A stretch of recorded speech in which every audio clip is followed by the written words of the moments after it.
Bismillahirrahmanirrahim. Assalamualaikum warahmatullahi wabarakatuh. Selamat pagi adik-adik. Alhamdulillah ketemu lagi kita. Sekarang ada pemateri lagi nih bersama Kak Nonin. Saya manggilnya sih Nonin gitu ya. Kalau nama aslinya ya nanti dia perkenalan sendiri. Jadi kakak ini kuliah jurusan HI Hubungan Internasional di UMY gitu ya. Boleh Kak Nonin silahkan perkenalan dulu. Halo adik-adik, nama aku Nonin. Kalian bisa panggil aku Kak Nonin. Dan aku alumni dari HI UMY angkatan 2014. Salam kenal. Oh, Masya Allah, antusias sekali Kak Nonin.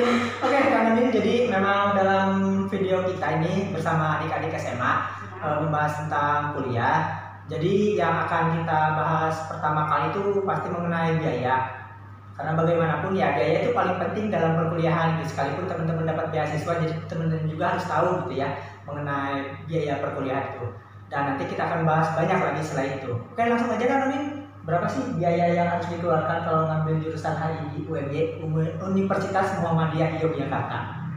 Kalau dari tahun 2014 ya. Kalau masuk itu sekitar 7,89 lah, kurang lebih 8 juta awal masuk. Terus habis itu semesternya kan pasti ada penurunan ya. Kalau uang semester itu pasti penurunan.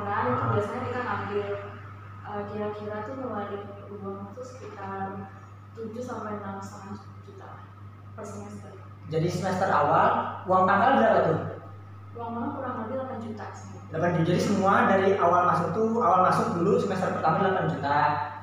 Ya, semester kedua jadi 7 juta sekian. Dan selanjutnya berturun-turun. Turun, paling mentok itu kalau nggak salah 6 jutaan, berarti mulai dari 8 sampai 6 jutaan gitu ya. Nah itu mengenai biaya kuliah. Berarti kalau di total-total dari awal masuk sampai akhir bayar ke UMY berapa tuh? Berapa kira-kira? Kita berapa semester? 8 kali 8, 32. Kurang lebih 30 juta. 30 jutaan? Iya kan, kalau kayak gitu. Iya sih benar. Ya kurang lebih itu banyak, soalnya kan pasti selain biaya semester juga ada biaya lain kan? Iya. Apa tuh biaya apa? Kalau biaya buku palingan berapa tuh? Kan biasanya itu per semester aku biasa beli buku. Ya kurang lebih berapa sih, 500 gitu. 500.000 per semesternya? Kurang lebih, oke, buku tuh kan. Jadi ya kurang lebih 30 jutaan. Jadi biaya per semesternya 8 sampai 6 juta. Terus beli buku gitu kan. Terus beli apa lagi? Ngeluarin duit apa lagi? Living cost ya biasanya Mas. Living cost. Kan aku kan anak rantau tuh. Pasti kan ada living cost juga. Berapa ya paling kalau untuk Jogja sendiri kan mungkin 2 juta per bulan cukup lah ya. Saya nggak terlalu gede gitu. Jadi biaya hidupnya Kak Noni gitu kan buat makan sama termasuk biaya kos juga nggak? Kalau kosan itu per tahun aku dulu. Berapa? Per tahun dulu 7 juta. Per tahun 7 juta. Oke. Cuman itu cuma harga ini ya, maksudnya teman-teman yang lain juga kalau nyari yang lebih murah ada, yang lebih mahal pun juga ada gitu, kayak rata-rata. Oh, kayak rata-rata ya. Gitu. Ada tambahan lagi kan nih mengenai biaya? Kayaknya sejauh ini itu aja dulu. Oke, itu ya. Nah, terus cara masuknya gimana kalau nih? Cara masuk, aku dulu waktu itu tes tulis. Tes tulis? Lewat jalur apa tuh tes tulis? Datang aja ke kampus kan daftar tuh, ada yang tes lewat komputer, kalau lewat tes tulis. Biasanya kalau tes tulis itu dia terjadwal. Nah, kalau komputer kan bisa langsung masuk terus langsung tes, keluar hasil. Kalau tes tulis itu enggak, kita harus tunggu jadwal dulu, terus kita masuk, nanti nunggu pengumuman lagi gitu. Oke, siap. Jadi lewat jalur tulis ya. Berapa tuh biaya daftarnya dulu? Dulu 200.000. 200 ribuan ya per daftar gitu. Nah, terus yang diteskannya apa aja tuh? Kayak umum sih psikotes gitu, kemampuan matematika dasar, terus kayak ada senam anatomi, psikotes umum. Oh gitu ya, berarti kurang lebih sama juga kayak tes UTBK atau SBMPTN berarti ya? Ya kurang lebih, tapi mungkin tingkat dasarnya beda gitu. Oh ya, oke. Jadi Kak Non ini lewat jalur tulis, kalau sama jalur komputer bedanya apa? Bisa dikerjain di luar Jogja? Enggak, kalau waktu itu kita tetap harus datang ke UMY, tapi langsung masuk, langsung tes pakai komputer itu kan, terus habis itu langsung keluar hasilnya. Oh, berarti komputernya pakai komputer kampus ya? Iya. Sip, oke gitu ya adik-adik. Kalau bayarannya sama juga? kayaknya lebih 50.000 deh kayaknya buat Lebih mahal komputer. Oh, malah lebih mahal komputer ya ternyata daripada tulis. Oke, gitu ya adik-adik. Jalur masuknya itu ada dua tuh, yang tes komputer sama tes tulis. Kalian harus datang langsung ke Yogyakarta sendiri gitu, langsung datang ya, daftarnya sendiri gitu. Nah biasanya pembukaan pendaftaran itu biasanya kapan? Aku kurang tahu ya maksudnya tepatnya kapan, tapi kalau biasanya sih nggak terlalu jauh sama kampus-kampus yang lain. Kalau udah buka pasti buka juga itu. Oh gitu, siap, oke. Nah Kanunin itu kan udah ngebahas tentang cara masuknya. Nah kita ngebahas ini nih Kak, tentang beasiswanya gimana? Di UMY. Beasiswa UMY ya. UMY itu ada banyak sih beasiswa, tapi aku nggak terlalu paham untuk beasiswanya. Biasa tuh ada kayak yang udah kayak temanku tuh dia pakai bidik misi bisa, karena waktu itu dia juga udah daftar dari awal sih. Terus ada juga yang pakai setelah kita masuk terus jadi mahasiswa berprestasi, itu bisa juga. Oh gitu ya. Berarti memang kesimpulannya beasiswa itu lebih banyak ketika jadi mahasiswa ya daripada sebelumnya. Iya, biasanya bukannya itu lebih sering gitu. Kalau udah jadi mahasiswa terus kita berprestasi ada piagam, nanti bisa daftar. Biasanya tuh nanti diumumin kok di fakultas-fakultas. Kalau bidik misi ada? Bidik misi ada, tapi dari aku kan gak terlalu paham gitu. Cuma teman aku pernah cerita sih, maksudnya dia pernah biayanya itu full dari bidik misi gitu untuk kuliahnya. Oke. Iya bisa gitu ya adik-adik. Memang sebenarnya kalau misalnya kalian berharap beasiswa tuh lebih bagusnya sih masuk dulu kuliah, keterima kuliah. Nah terus kalian nyari deh beasiswa di kampus. Biasanya itu lebih bukan berarti masalah kesulitannya biasanya lebih mudah sih daripada bidik misi gitu. Bidik misi kan sebelum kalian dapat kuliah gitu kan, kalian dapat beasiswa otomatis saingannya juga banyak. Wow. Kalau kalian udah masuk kampus ya saingannya sekampus doang gitu biasanya gitu, dan kemungkinan dapatnya ya insya Allah dapat kalau misalnya kalian memang berminat. Biasanya beasiswa itu bukan buat orang-orang yang pinter sih, tapi orang-orang yang dapat informasi sih, karena banyak juga yang pinter kalau nggak dapat informasi ya udah nggak dapat gitu adik-adik. Jadi untuk beasiswa mah insya Allah lah pasti ada gitu, pasti ada, bahkan tiap bulannya hampir ada ya, tiap bulan yang membuka beasiswa. Tiap 3 bulan atau Tiap 3 bulan, semester pasti ada gitu kan. Ya kalau misalnya nggak ada beasiswa di kampus itu bisa nyari di beasiswa luar, apakah kedinasan atau beasiswa perusahaan dan sebagainya kayak gitu adik-adik. Nah setelah kita ngebahas cara masuk, kita ngebahas ini kenapa Kanon ini ngambil jurusan HI. Gimana ya, HI itu kita kan berbicara tentang politik, tentang ilmu sosial gitu. Kalau aku sendiri itu sebenarnya asal dari IPA gitu. Oke, iya dari IPA. Cuman aku emang sejak aku SMA itu memang aktif kayak kegiatan sosial, itu kayak bukan khusus untuk IPA aja, tapi aku lebih banyak eksplorasi, lebih banyak pengen tahu nih passionku di mana. Aku ikut lomba A, lomba B, lomba C, jadi kayak akhirnya ngambil kesimpulan oh ya udah deh, mungkin aku lebih cocok ke sosial gitu daripada IPA. Cuman kalau untuk mata pelajaran saya emang suka IPA, biologi itu emang suka, tapi kan bukan berarti ketika kita kuliah kita mengambil sesuatu yang kita suka kan, tapi kan bisa jadi potensi dari diri gitu. Kalau aku sendiri dulu aku ikut psikotes sebelum menentukan kuliah. Jadi dulu selain diskus sama orang tua, sama tutor di lembaga kursus, sama teman-teman dekat, aku ngambil psikotes. Psikotes itu bisa kalian ambil di tempat psikiater ya biasanya. Itu nanti bukaan untuk psikotes, kita ikut tes TPA biasa. Nanti kita akan tes itu, resultnya itu atau hasilnya itu nanti menentukan jurusan yang tepat buat kita apa gitu. Siap. Nah jadi waktu itu aku ikut, terus hasilnya hubungan internasional. Dua kali ikut ya? 2 kali hasilnya sama. Oh ya, siap. Oke, berarti buat adik-adik nih yang masih kesimpulannya yang diceritakan sama Kak Noni, pertama kalau misalnya kalian memang masih bingung jurusannya apa gitu kan, kalian bisa ikut psikotes itu gitu ya. Nah biasanya ya ada lah di tiap daerah, biasanya ada gitu. Nah terus Kak Noni sendiri selama belajar di HI ini belajar apa aja sih perkuliahannya? HI lebih banyak belajar tentang sosial politik ya. Tapi kalau karena aku di UMY jadi ada kayak campuran Islamnya gitu. Jadi kayak belajar kemuhammadiyah juga, terus belajar HI dalam perspektif Islam gitu, kayak dicampur gitu. Tapi kalau untuk HI-nya sendiri aku pasti belajar di semester awal ada pengantar ilmu HI, terus sosiologi, filsafat ya, terus apa ini sih ya. Nanti kalau udah semester atas, nanti di semester 3 itu ada optional language. Jadi kita kayak disuruh milih untuk fokus bahasa kita. Kalau di UMB ada 3 kalau waktu zamanku ya. Jadi ada kayak Japanese, ada Arabic sama Mandarin. Terus nanti juga di semester 3 itu kita nentuin konsentrasi. Kalau konsentrasi sendiri dia ada ini Kak Den, ada 3 kalau di UMB. Yang pertama diplomasi, lalu untuk NGO atau non-governmental organization, sama multinational corporations. Tapi kalau untuk sebelumnya mata kuliahnya sih lebih banyak ke kayak misalnya ya pemerintahan di sebuah negara.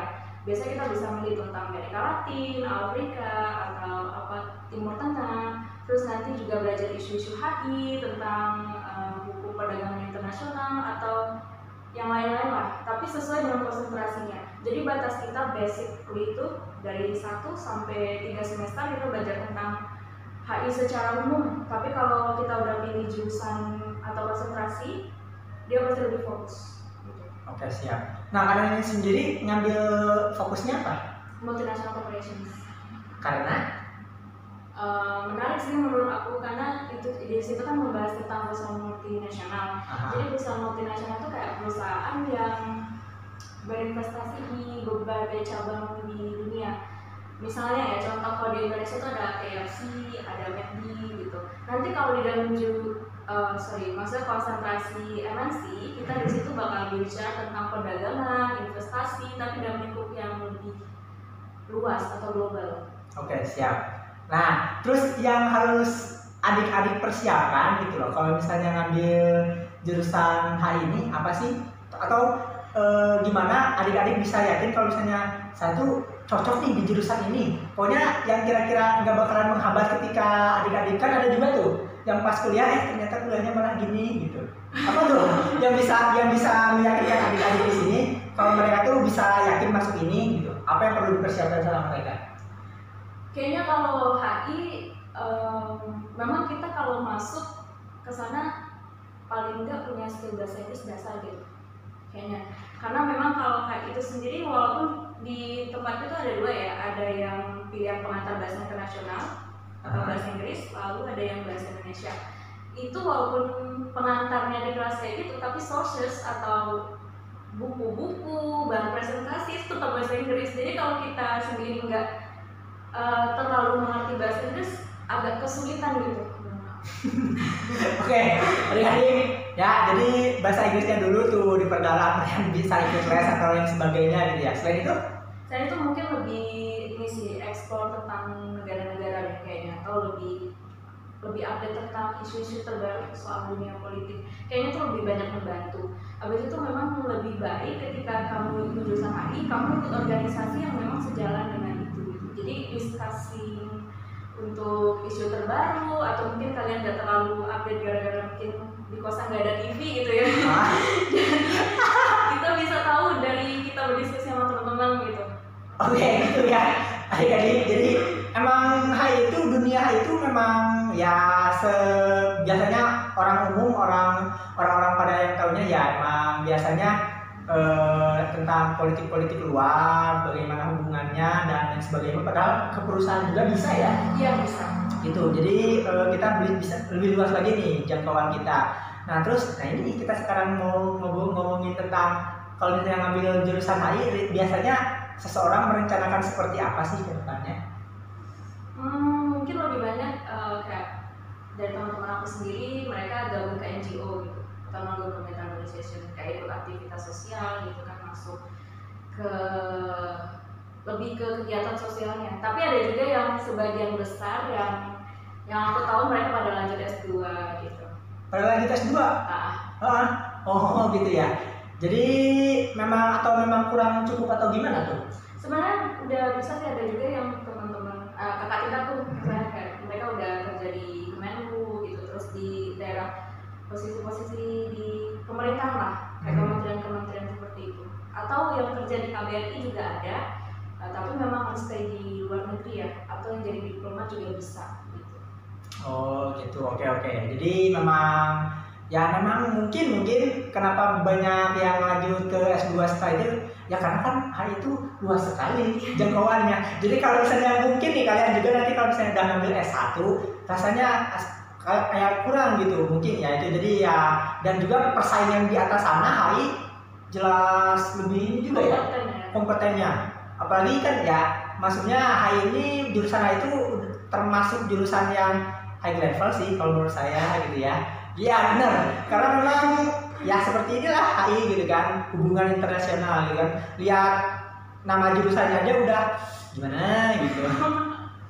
Oke adik-adik gitu ya. Sekarang sesi Kak Noni nih, mau apa yang disampaikan kepada adik-adik? Jelas, apa yang mau disampaikan? Buat adik-adikku sekalian generasi penerus bangsa,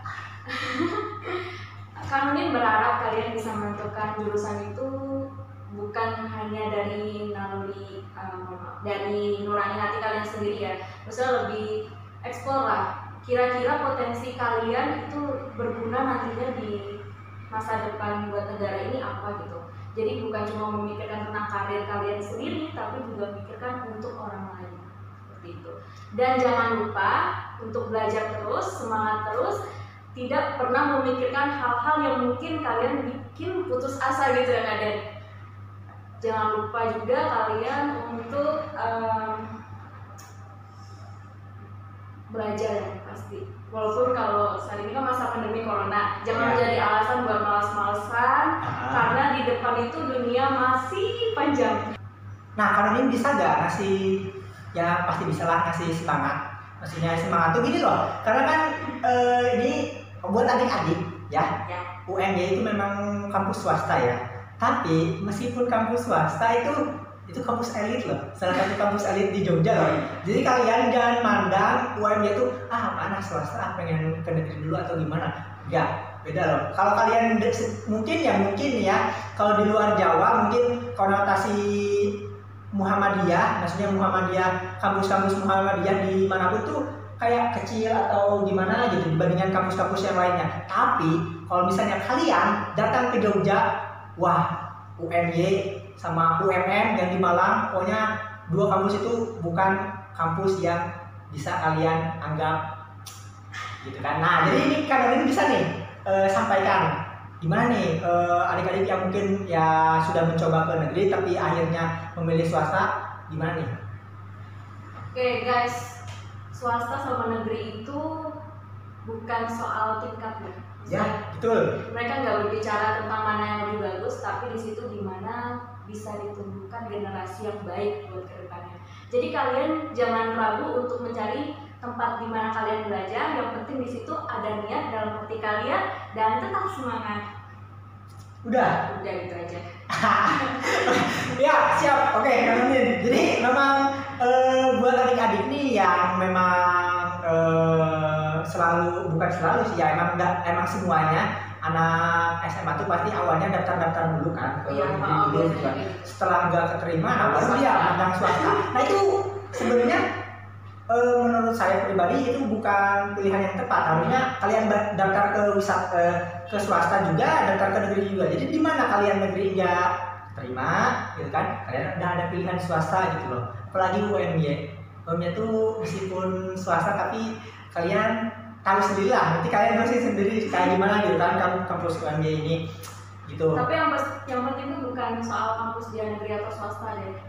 Betul. Soalnya kalau dari aku pribadi, yang penting jurusan yang aku pilih itu sesuai dengan aku gitu. Dan jurusannya kita harus perhatiin akreditasi kampus, akreditasi jurusan biar nggak salah. Walaupun akreditasinya jelek tapi negeri kayaknya juga maksudnya nggak ini ya. Iya. Yang penting itu bukan kampus negeri atau swasta sih. Lebih penting ketika kamu itu nemuin tempat yang sesuai dengan kamu gitu. Betul. Iya, bahkan nggak menjamin sih kalian masuk ke negeri atau swasta. Iya, apa jadi apa kan? Bukan apa jadi kedepannya itu kan nggak tahu juga gitu kan. Ya kalau misalnya kalian memang berkualitas gitu loh, dimanapun ada ya kualitas kalian pasti bakalan ditemui sama orang-orang gitu. Kalau misalnya kamu masuk negeri tapi kamunya gimana gitu, ya udah kalah juga sama swasta gitu sebenarnya gitu. Cuma ya di sini kakak sama Kak Nonin ngomong kayak gini ya biar kalian saya mah dapat di negeri, apa ulang tahun depan lagi aja tuh. Jangan saya umur gitu loh. Gitu kan, saya umur juga kalian ngerti. Ya memang ada juga ada beberapa yang kekeh gitu kan, pengen masuk ke kampus itu ternyata terus ngulang ya Allah, orang-orang mah udah umur berapa kamu mah masih maba gitu kan. Tapi memang sih ya adik-adik, aku share sedikit sih kenapa aku juga pada akhirnya di HUMB, karena untuk dari IPA ke IPS itu agak susah untuk pindah. Aku kan anak IPA jurusan misalnya, waktu cross ke IPS, kalaupun kita pengen masuk negeri itu nilainya harus tinggi banget. Jadi di atas rata-rata yang memang orangnya itu jurusan benar-benar IPS dari SMA gitu. Jadi kalau aku sih pribadi mandang yang penting aku kuliahnya di jurusan itu, akreditasinya bagus, terus historikalnya kita juga harus tahu ya dari kampusnya. Kita jangan asal pilih kampus juga walaupun kita tidak memandang negeri atau swasta, yang penting kamu udah tahu lah yang mana yang layak buat kamu gitu. Oh siap, oke. Nah Karolin, kalau misalnya ininya kuota yang diterimanya? Kuota ya, kurang paham kalau kuota itu kan maksudnya urusan dari administrasi kampus ya. Cuman kalau kayaknya mereka tuh cuma nerapin dari standar nilai aja sih. Kalau misalnya standarnya udah nyampe ya udah kamu bisa masuk gitu. Kuota penerimaannya maksudnya? Karena ini angkatan berapa orang gitu? Kalau aku sendiri tuh di sekitar 280-an kalau nggak salah. 280 ya? Satu angkatan. Jurusan ya? Jurusan, nah lumayan banyak itu. Ya jadi adik-adik bisa tahu juga kan kuotanya sekian gitu. Kalau kalian tahu nggak biasanya daftar per tahunnya berapa? Daftar per tahun aku kurang tahu sih. Yang lolos atau enggak itu ya kurang tahu sih kalau itu. Cuman karena dulu aku pernah jadi panitia BEM untuk mataf ya, maksudnya untuk apa tuh? Kakak-kakak galak nih yang suka. Iya, aku suka marah-marah. Maksudnya adik-adik tuh biasanya kalau BEM itu nerima kurang lebih 5.000 mahasiswa. 3.000 sampai 5.000. Oh banyak sekali. Oke siap ya. Gitu adik-adik ya. Apalagi nih yang mau disampaikan ya sama adik-adik? Adik-adik mau nyampein apa? Loh, kamu yang mau nyampein apa lagi? Aku nyampein ke adik-adik gitu. Apa ya? Dari sekarang tuh dari SMA jangan diremehin gitu loh mata kuliahnya, mata pelajarannya ya. Siapa tahu dari kalian nggak suka satu mata pelajaran tertentu, itu yang bisa bikin karir kalian itu bagus gitu. Kayak temanku itu dulu benci banget matematika, sekarang udah jadi guru matematika. Well, dari benci jadi cinta. Iya. Oke, siap. Kalau itu kan kanonin dari IPA menuju ke HI kan IPS gitu kan. Memang presentasenya gimana sih untuk kita adaptasi di sana?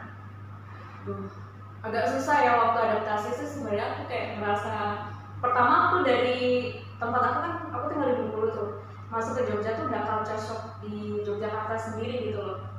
Terus yang kedua waktu dari aku yang seorang anak IPA yang belajarnya biologi, kimia, fisika, tiba-tiba masuk ke IPS belajarnya tentang sejarah, itu sebenarnya agak mumet gitu. Dimana sebenarnya aku nggak terlalu suka matematika, tapi di HI itu cuma ketemu mata kuliah ekonomi perdagangan internasional itu di semester pertama. Di situ aku bisa hitung-hitungan, cuma satu. Hitung-hitungan? Iya, cuma satu. Dan waktu itu dari aku sih senang sih maksudnya belajar dari IPA ke IPS tuh kayak memang kita harus effortnya lebih. Aku untuk nyimbangin teman-teman aku yang lain yang memang dari jurusan IPS ke tetap di jurusan IPS, itu memang aku harus baca beberapa buku dulu biar paham dan memang meluangkan banyak waktu untuk baca gitu. Karena kan kalau IPS kan pelajarannya banyak yang baca gitu, bukannya laboratorium gitu kan. Oke, itu ya. Jadi memang anak IPA ke IPS tuh bisa aja, cuma kalian harus belajar lebih gitu. Ya maksudnya yang dulunya IPS tuh masih bisa berjalan lah. Kalau kalian masuknya, berarti kalian harus berlari gitu, mengejar ketinggalan kayak gitu. Apalagi kalau di kelas itu ya, kalau di HI itu kita dituntut buat banyak bicara dan buat presentasi. Tiap minggu tuh presentasi terus. Jadi kalau misalnya kalian nggak pede itu kayaknya agak susah dapat lumayan bagus. Oke, siap. Nah, oke, kita random aja nih ya, gampang nanti kita edit. Nah, jadi oke, jadi kan kita ngebahas tentang biaya hidup 2 juta per bulan kanunin kan, 2 juta per bulan kayak. Karena memang dari video-video sebelumnya tidak menyebutkan 2 juta per bulan gitu kan. Nah, memang 2 juta per bulan tuh kanunin tuh dipakai buat apa aja sih? Itu kurang lebih sih, maksudnya enggak ya, kadang lebih kadang kurang gitu. Iya, kurang lebih untuk kayak di Jogja. Buat makan pasti, iya. Makan jelas, terus buat apa ya, transport kan pasti. Saya kayak makan, terus apa lagi ya? Apa bingung sih, mau apa? Biasanya aku suka hobi ini sih, jalan-jalan. Ya Allah. Iya, tapi kan 2 juta itu juga kadang aku suka apa ya, beli buku, beli apa, biasanya cewek kan banyak ya, banyak macamnya gitu ya. Ya siap, mungkin karena oke, adik-adik, kenapa di sini kakak tadi agak terkejut juga, karena memang kan dari dulu ini kan mungkin yang kesekian belas ya yang masuk ke video kita. Jadi kalau yang sebelum-sebelumnya kan cowok ya, kalau cowok kan nyebutinnya ya seginilah. Hah? Oh iyalah, mungkin cewek gitu ya, beda kebutuhannya sama cowok gitu ya. Jadi kakak agak penasaran gitu ya. Biasanya dipakai buat apa aja sih jumlah segitu gitu kan. Nah terus nabung. Ya nabung, masya Allah. Oke, siap. Jadi nah kalau tempat tinggal yang 7 juta per bulan kayak gimana sih? Per tahun. Oh per tahun, salah. 7 juta per tahun kayak gimana sih? Kayaknya kalau di daerah kampus Gambia itu harga rata-rata sih kayaknya. Oke, rata-rata ya. 7 juta, 6 juta sih, tapi ternyata juga banyak yang di bawah itu atau di atas itu. Kalau tempatku sendiri itu waktu itu kosongan, terus kayak ya memang udah bagus gitu dari segi bangunannya, jadi nggak ragu. Dan waktu itu agak ketat juga sih karena masih mahasiswa kan, jadi itu jam pulang juga batas jam 10 gitu lah aturannya. Oke, siap adik-adik. Nah, adik-adik dari nominal 7 juta aja kan langsung berpikir, oh kan tadi saya udah bilang kalau UMY itu kampus yang swasta yang elit Jogja. Saya bilang gitu kan, kakak udah bilang gitu. Karena kan adik-adik mungkin dari video-video sebelumnya nonton kosan tuh 3 juta gitu kan. Jarang kan yang nyebutin di atas 3 juta kan? Iya. 2 juta kan, 2 kali lipat lebih dikit gitu kan. Nah, karena udah mulai terbuka kan. Kalau UMY itu bukan seperti Muhammadiyah di daerah-daerah kalian gitu. Karena kan memang pusatnya Muhammadiyah itu di Indonesia jadi Yogyakarta. Jadi ya kalau ibaratnya bukan kaleng-kaleng. Jadi kamu di sini bukan kaleng-kaleng yang kita bicarain gitu ya. Seperti itulah yang kita bahas di video kali ini adik-adik. Kayaknya udah banyak pelantur kesana kesini juga ya. Oke, adik-adik, terima kasih sudah menonton kita. Buat kalian pengen tahu jurusan yang lain, kampus lain, silahkan komentar aja, nanti insya Allah akan kakak carikan pematerinya. Insya Allah dapat kok, insya Allah gitu ya. Terima kasih buat Kak Noning sudah bergabung di video ini, walaupun bukan orang Jawa Barat gitu kan. Oke, sampai jumpa lagi adik-adik di video selanjutnya. Assalamualaikum warahmatullahi wabarakatuh.